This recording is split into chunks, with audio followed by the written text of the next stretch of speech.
El océano cubre la mayor parte de nuestro planeta, pero ¿y si lo que vemos es solo la superficie de algo mucho más oscuro? Bajo las olas se esconden tragedias, criaturas imposibles y secretos que nadie puede probar ni negar. Hoy descenderemos por el iceberg de los mitos marinos. ¿Qué verdad aterradora espera en el fondo? Bienvenidos.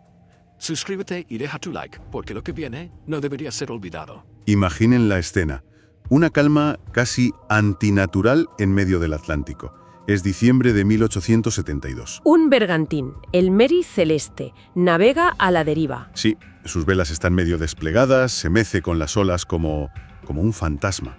Un barco lo avista, se acerca. No hay ni una señal de lucha. Nada. La carga, que son más de 1.700 barriles de alcohol industrial, está intacta.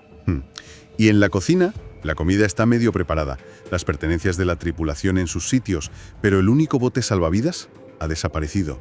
Y lo más importante, no hay nadie, ni un alma.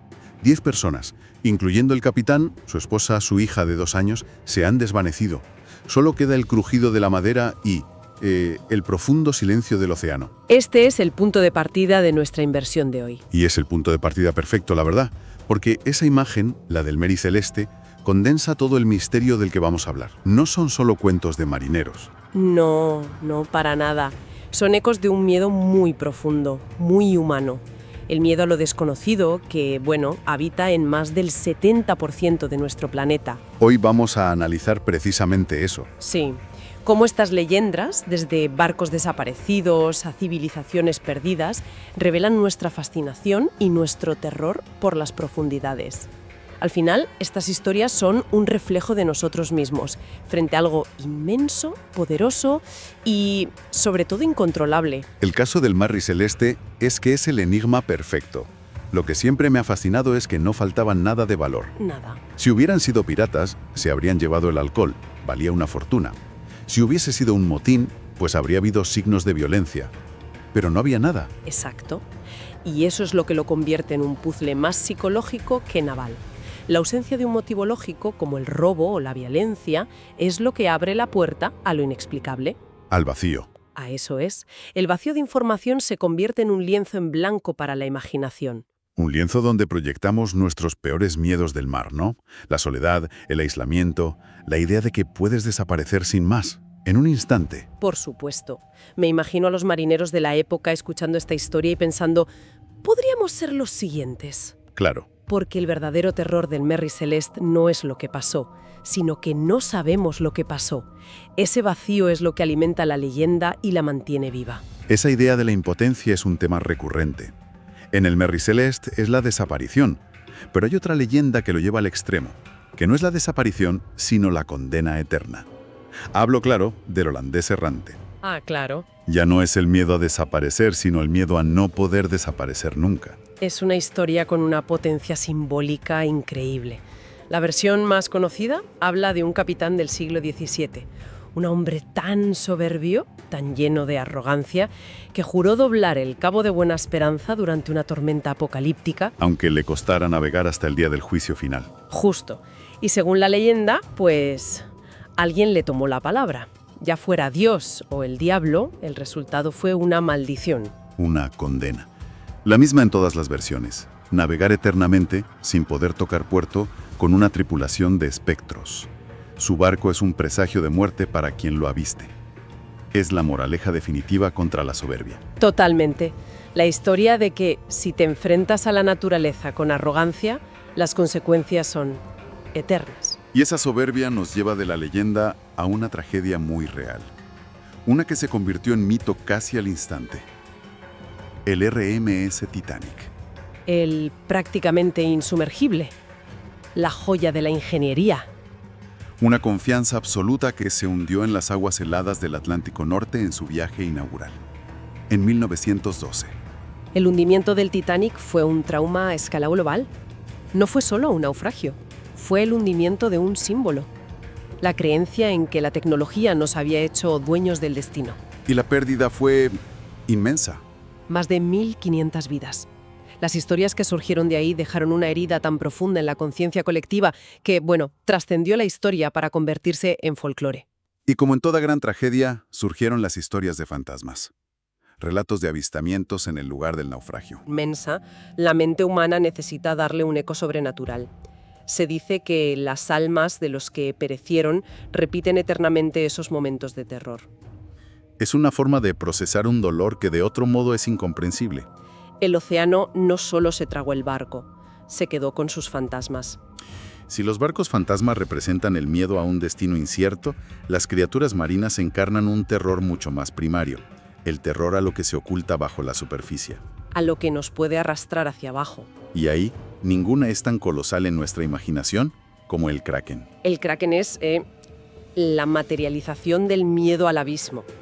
En las sagas nórdicas se le describía como un pulpo o un calamar de un tamaño monstruoso, Tanto que podía hundir un barco. tanto que sus tentáculos podían envolver un navío entero y arrastrarlo a las profundidades. Se decía que cuando se sumergía creaba un remolino capaz de hundir cualquier cosa. Pero, a diferencia de un fantasma, aquí hay una base biológica. Esto no salió de la nada, ¿verdad? No, en absoluto. Y esto es lo que hace al Kraken tan fascinante. Los científicos creen que la leyenda fue alimentada por avistamientos reales de calamares gigantes, del Architeuthis dux. Que es un animal real. Sí, realísimo. Puede superar los 13 metros de longitud y vive en las profundidades abisales. La mayor parte del tiempo es invisible para nosotros. Pero, ¿es realmente posible que un calamar gigante hunda un barco de vela de esa época? Pues probablemente no un gran navío de guerra. Pero ponte en situación. Eres un marinero del siglo XIII en un pequeño pesquero de madera en medio de una tormenta. Vale. De repente, ves emerger un tentáculo del tamaño de un mástil, con ventosas como platos.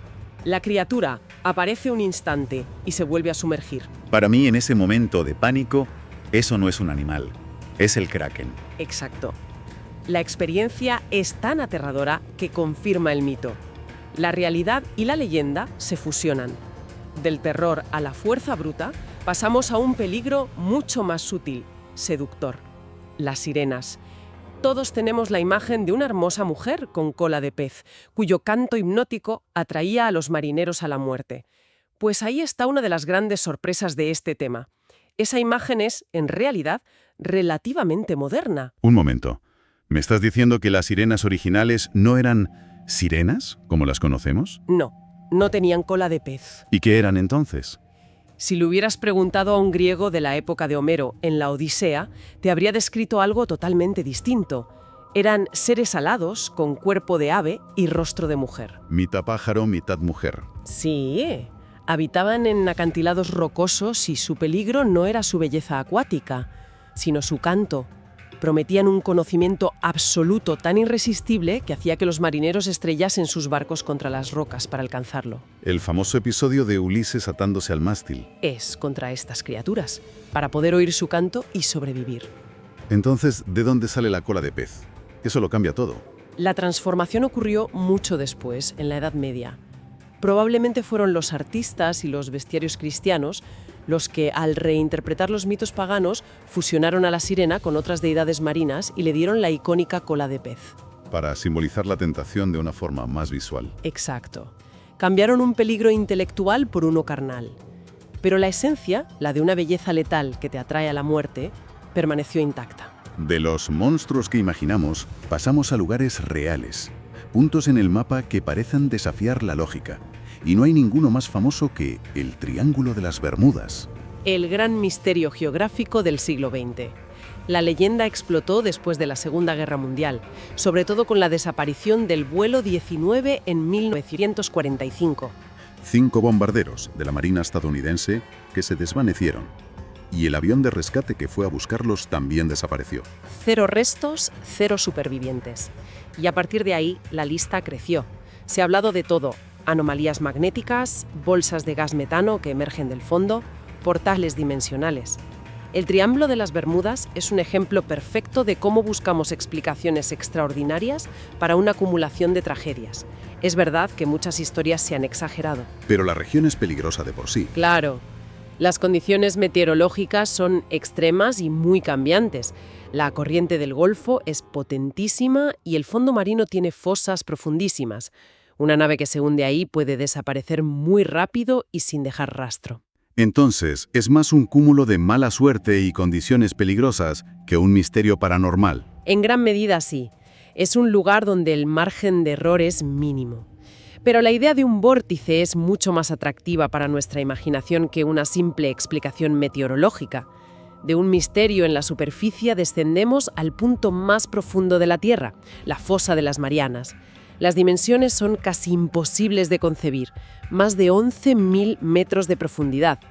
Si pusiéramos el monte Everest dentro, su cima aún estaría 2 kilómetros bajo el agua. La presión es 1000 veces superior a la de la superficie. La oscuridad absoluta. Es uno de los lugares menos explorados del planeta, más desconocido que la superficie de Marte.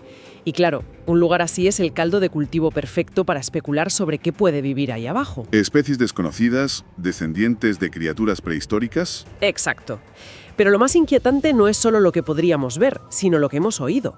En 1997, una serie de hidrófonos de la NOAA detectaron un sonido. Espera, ¿te refieres a The Bloop? Suena a nombre de película de ciencia ficción. ¿Qué era exactamente? Fue un sonido de frecuencia ultra baja, extremadamente potente, tanto que lo captaron sensores a lo largo de más de 5.000 kilómetros. Para que nos hagamos una idea, era mucho más ruidoso que el sonido de una ballena azul. Que es el animal más ruidoso que conocemos. Y su perfil acústico no se parecía al de un terremoto o un iceberg rompiéndose, se parecía al de un animal. Pero un animal de un tamaño que la biología actual no puede explicar. Esa es la clave. Esa es la pregunta que dejó a todo el mundo helado. ¿Qué criatura podría producir un sonido de tal magnitud? Hoy, la teoría más aceptada es que fue el sonido de un icequake, un seismo glaciar masivo. Pero la duda queda. La idea de que pudo ser una criatura desconocida es lo que alimenta el mito moderno de las profundidades. Demuestra que el abismo todavía tiene la capacidad de hacernos sentir muy, muy pequeños. Y de la profundidad real pasamos a la profundidad del mito, la leyenda definitiva de un lugar perdido bajo las olas, la Atlántida, la madre de todas las leyendas. La historia nos llega a través de Platón, del 360 a.C. La describió como una civilización increíblemente avanzada, una potencia naval situada más allá de las columnas de Hércules. Fuera del Mediterráneo, ricos, poderosos, tecnológicamente superiores. Pero, como en muchas de estas historias, la soberbia fue su perdición. Según Platón, los atlantes se volvieron corruptos, arrogantes, intentaron conquistar el mundo. Y como castigo, los dioses provocaron terremotos e inundaciones que hundieron la isla entera. En un solo día y una noche de infortunio. Exactamente. Y desde entonces la humanidad no ha dejado de buscarla. Se ha dicho que estaba en el Atlántico, en el Mediterráneo, en el Caribe. Sí, pero más allá de su posible existencia histórica, que la mayoría de historiadores consideran una fábula filosófica, el poder de la Atlántida reside en lo que representa. El paraíso perdido. Una utopía tecnológica que se autodestruyó. Es una advertencia sobre los peligros de la arrogancia y el poder descontrolado.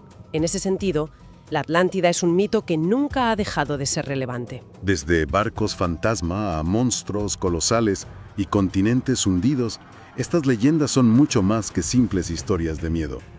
Son la forma en que la humanidad ha intentado dar sentido a un mundo, el oceánico, que es a la vez nuestra cuna, nuestra fuente de vida y un poder destructivo que escapa a nuestra comprensión. Totalmente.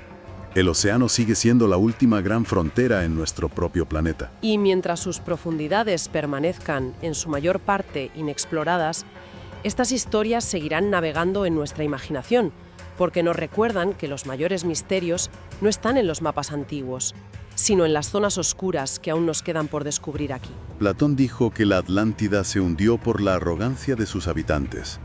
Tal vez la pregunta más inquietante que nos deja esta leyenda no es dónde se encuentra o si existió. Quizá la pregunta es si, al mirar los desafíos a los que se enfrenta nuestro propio planeta, estamos escuchando su advertencia. Bienvenidos a El Debate. Durante siglos, los océanos han sido, la cuna de leyendas que desafían la razón. Criaturas colosales, barcos fantasma y civilizaciones enteras perdidas bajo las olas. Y estos relatos, extraídos de un compendio enorme de misterios marítimos, nos obligan a plantearnos una cuestión fundamental, ¿no? O sea, ¿son estas historias meras interpretaciones, digamos, precientíficas de fenómenos naturales, o reflejan un miedo mucho más profundo, un terror ancestral a lo desconocido que la ciencia no puede explicar del todo? Pues mira, mi postura va a ser que la gran mayoría de estas leyendas no nacen de la nada.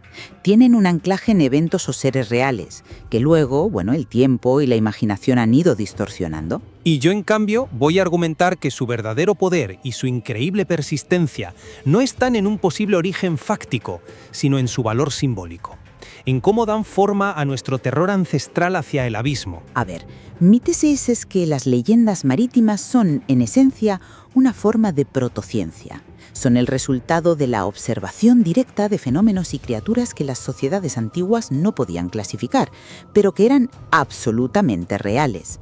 Pensemos en el más famoso de todos, el Kraken. La bestia que hundía barcos enteros con sus tentáculos. Sí, sí. Exacto, pero no es pura fantasía. Su mito se alimenta de avistamientos de calamares gigantes, el Architeuthis dux, que son seres muy reales y que pueden superar los 13 metros de longitud. O sea, imagina ser un marinero del siglo XVI en un barquito de madera y ver emerger algo así de aguas oscuras. La experiencia debió de ser aterradora, dando origen a la leyenda. Y luego tenemos el unicornio marino. Su cuerno supuestamente mágico se vendía por auténticas fortunas. Una reliquia con poderes curativos, ¿no? Para neutralizar venenos, creo. Precisamente. Pero no era más que el colmillo en espiral de un narval, un animal ártico. Es un caso de estudio perfecto de cómo un objeto zoológico se convierte en un artefacto mítico por puro desconocimiento. En el fondo, son errores de identificación. Incluso la propia figura de la sirena demuestra que son construcciones culturales, no arquetipos inmutables. ¿En qué sentido? En que la sirena no siempre tuvo cola de pez, ¿sabes? En la mitología griega eran seres alados, con rostro de mujer, parecidas a las arpías, que vivían en acantilados. No fue hasta la Edad Media cuando la iconografía europea las reinterpretó y les dio esa cola de pez que hoy todos conocemos. Es una evolución cultural clarísima, no una verdad psicológica atemporal. Pues yo creo que el enfoque es otro. Reducir estas leyendas a simples errores de identificación, a un calamar o a un narval, es pasar por alto lo más importante: su profunda resonancia cultural. Su persistencia no se debe a su base fáctica, que a menudo es muy débil, sino a que dan forma a un miedo universal, el terror a lo desconocido. Tomemos el leviatán bíblico. ¿No me dirás que es una simple serpiente marina? Bueno, podría ser una ballena o un cocodrilo, magnificado por la poesía del texto. Imposible. No. Es que es la encarnación del caos primordial, una fuerza de la naturaleza tan vasta, tan indomable, que escapa a todo control humano.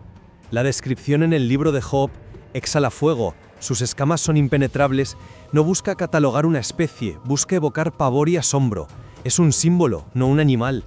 Y si hablamos de símbolos, piensa en el poder del misterio irresuelto, el caso del Mary Celeste. Un bergantín encontrado a la deriva en 1872, en perfecto estado. Exacto. En perfecto estado, con la carga intacta, la comida preparada, pero sin un alma a bordo. Puedes listar todas las teorías que quieras: piratería, un maremoto, vapores del Algol, un motín. Pero, ¿alguna de esas explicaciones te deja tranquilo? ¿Alguna captura la esencia inquietante de ese suceso? Pues, probablemente no del todo, ¿no? Porque es la imagen del abandono absoluto, un vacío que la razón no puede llenar. El misterio en sí mismo es el núcleo de la leyenda, no la posible explicación que nunca llega. Lo que nos aterra y nos fascina es el interrogante, no la respuesta. De acuerdo, vayamos a un caso concreto donde la explicación racional choca con esa necesidad de misterio que describes. El Triángulo de las Bermudas. Lo primero que hay que decir es que es un mito muy moderno, inflado por la cultura popular, a partir de los años 50. Totalmente de acuerdo en que es moderno. Sí, su popularidad es del siglo XX. Y tiene explicaciones perfectamente plausibles. Es una zona con condiciones meteorológicas extremas e impredecibles, tifones que se forman en minutos. Tienes corrientes oceánicas complejísimas, como la del Golfo. Se han detectado anomalías magnéticas. Y la más fascinante para mí, la teoría de las erupciones súbitas de bolsas de metano del fondo marino, que podrían reducir la densidad del agua y, bueno, hundir un barco en segundos. Vale, acepto todas esas variables. ¿Son peligros reales? Sí.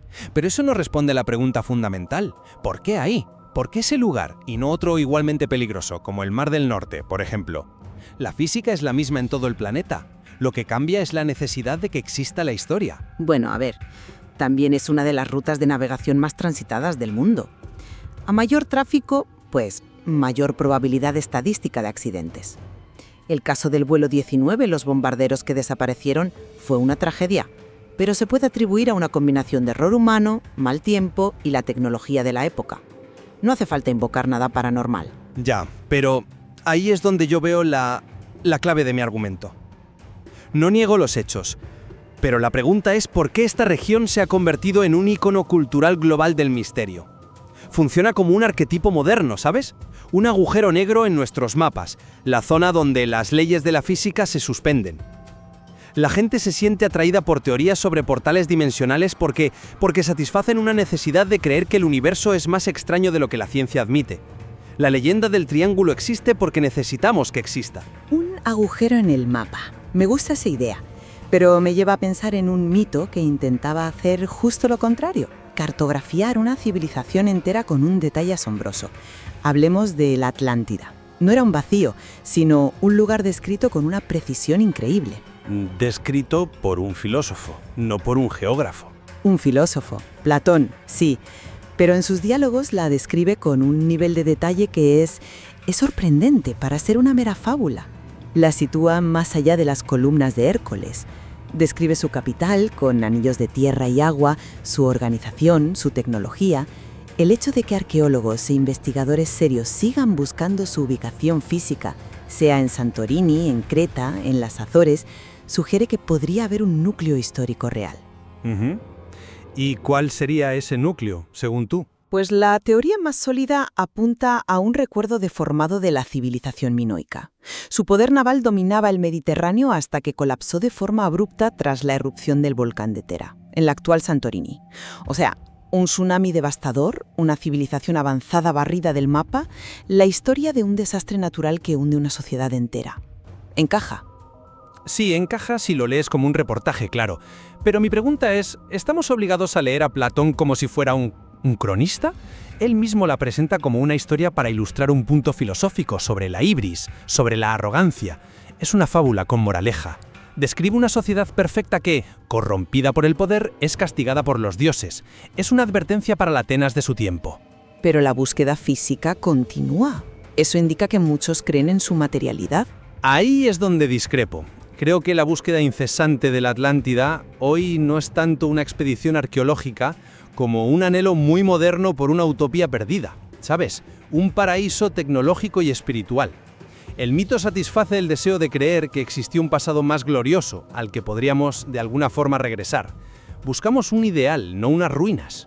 La materialidad, o la falta de ella, sigue siendo clave para mí. Y eso me choca con otro ejemplo. Los fraudes deliberados que refuerzan mi argumento sobre cómo se construyen estas leyendas. Pensemos en la famosa sirena de Fiji exhibida por P.T. Barnum en el siglo XIX. El maestro del espectáculo. Exacto. Se presentó como el cuerpo momificado de una sirena real. La gente hacía colas para verla, pero no era más que un fraude. La parte superior de un mono cosida a la mitad inferior de un pez demuestra la credulidad del público, ¿sí? Y el deseo de que los mitos sean tangibles. Pero al final del día era una falsificación. Esto nos dice mucho sobre la época victoriana, pero poco sobre miedos ancestrales. El ejemplo de la sirena de Fiji es perfecto, tienes toda la razón, pero lo que a mí me fascina es cuando ocurre justo lo contrario, cuando un mito se construye casi espontáneamente, desde la necesidad colectiva. Y ahí, el caso de Cthulhu es insuperable. Pero Cthulhu es ficción. Es una invención de H.P. Lovecraft de 1928, no es una leyenda anónima. Y aquí es donde la cosa se pone fascinante, porque Cthulhu escapa de las páginas del libro. Es una creación literaria explícita, y sin embargo, ha trascendido la ficción para crear su propia mitología, una increíblemente poderosa. Fíjate en esto. El sonido submarino conocido como The Bloop, detectado en 1997, fue asociado por muchísima gente a Cthulhu, ¿Por qué? Porque el origen del sonido estaba relativamente cerca de las coordenadas ficticias de la ciudad de R'lyeh que inventó Lovecraft. Una coincidencia, sin duda. Luego se demostró que eran los sonidos de icebergs fracturándose. Por supuesto que sí, pero eso no es lo importante. ¿Cómo explicas ese salto, ese deseo de conectar un sonido real e inexplicable con un monstruo de ficción? Es la prueba de que estamos de algún modo programados para llenar los vacíos con monstruos. Los seres humanos tenemos una necesidad activa y contemporánea de crear mitos que encarnen nuestros miedos más actuales. Cthulhu resuena no porque creamos en un pulpo gigante, sino porque representa el horror cósmico, nuestra insignificancia frente a un universo indiferente y vasto. Es un arquetipo perfectamente moderno. Tras esta discusión, la verdad es que mantengo mi convicción de que la investigación racional es la clave para descifrar estos enigmas. Detrás de cada leyenda suele haber un núcleo de verdad observable, un animal mal identificado, un desastre natural recordado de forma imperfecta o un fraude. La tarea consiste en separar el hecho de las capas de ficción que lo envuelven. Por mi parte, y aunque te reconozco que la ciencia puede explicar el origen de algunas de estas historias, sigo creyendo que es incapaz de explicar su poder y su longevidad. Su persistencia a través de los siglos no puede deberse a un calamar. Estas leyendas son un mapa de la psique humana, un lenguaje simbólico que usamos para nombrar lo innombrable y dar forma a nuestros miedos más profundos. Quizás el debate demuestra que el océano sigue siendo un espacio fronterizo, un lugar donde el hecho científico y el mito profundo coexisten en una tensión necesaria. Y esa pugna entre la explicación racional y el misterio arquetípico permanece abierta, claro, recordándonos que las historias del mar nos invitan a explorar no solo sus profundidades, sino también las de nuestra propia imaginación.